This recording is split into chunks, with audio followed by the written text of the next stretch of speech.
Hi, my name's Jake, and I'm going to tell you about a time where I proved to myself that I was stronger than I had ever known.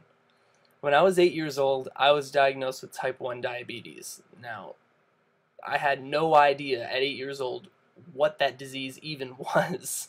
I was not feeling well for a couple weeks. I was going to the bathroom many times during the night and eating insane amounts of food at meals that my mom and dad began to wonder, what's going on? Is he okay? So they took me to the doctor, and the doctor told me after some blood tests and they told everyone that I had type 1 diabetes, and it was very hard because no one knew what that was. We didn't know how I got it. We had no family history of type 1 diabetes. We were just so confused.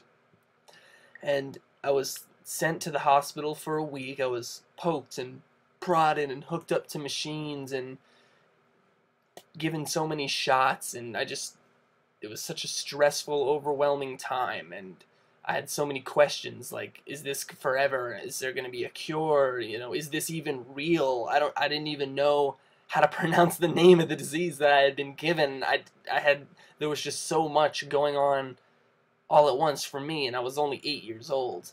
So it was a very stressful, difficult time, but I'm here to tell you 10 years later that it gets better. You're stronger than you think you are. You're going to make it through. You're going to do everything you thought you could do. You're going to be able to do it still, even if you have type 1 diabetes. Growing up having the disease, maybe sometimes people would think, oh, Jake can't play for too long. His blood sugar is going to go low, and that's not true.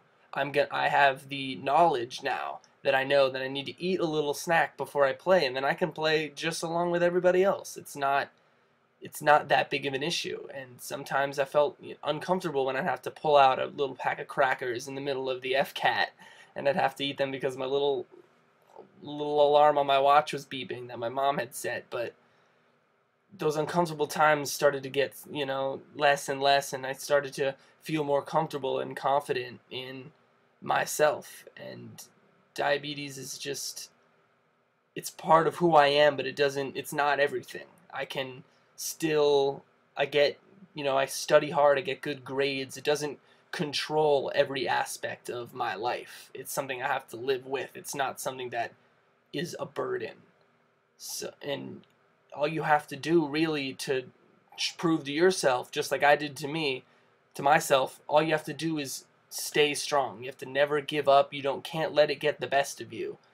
When you have those nights, and I have them too, where your sugar is 500 and you feel like throwing up, you feel like you're dying, like this is the end. This is the end for me. It happens to me still. It's gonna be okay. You're gonna get your sugar back down. You're gonna start feeling normal. You're not gonna feel nauseous anymore. It's gonna be okay. And those days where sometimes, oh, I really can't, I keep going low, what's going on? You're gonna get back on track. It's gonna be all right. I promise you, I'm living proof that 10 years later, diabetes didn't do anything more to me than someone without it would have lived with. And all you have to do is just keep it in your head and in your heart that you know that everything will be okay if you stay strong, and I know you can do it. Thank you.